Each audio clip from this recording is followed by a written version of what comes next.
Magandang balita ang pagkakaalis ng Pilipinas sa Financial Action Task Force Gray List matapos ang higit sa 3 taon. Sa programang Mike Abe Live, sinabi ni Professor Astro Del Castillo, isang financial analyst at economist, na makaaakit ito ng mas marami pang investment sa bansa at mas lalo pang magtitiwala ang mga investor at financial institutions. Magbebenepisyo rin aniya ang iba pang korporasyon, maging ang mga overseas Filipino workers dahil mas mababawasan ang kanilang transaction cost sa ibang bansa.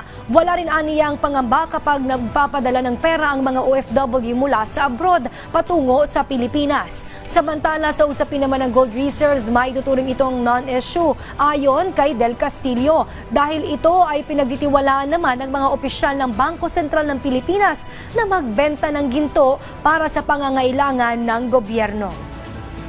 Nagbebenta ka rin ng ginto para gamitin sa mga pangangailangan ng gobyerno. At minsan kasi pag sobrang taas na yung produkto, tama rin naman na ibenta mo sa mataas na halaga, no? Para magamit ng maayos, no? It's a matter of managing it. Okay. So for now, hindi naman natin nakikita na may mali siya. At noon pa naman ay na-declare na rin niya last year pa, no, na kung paano nila ginagamit itong asset na ito, itong gold na ito.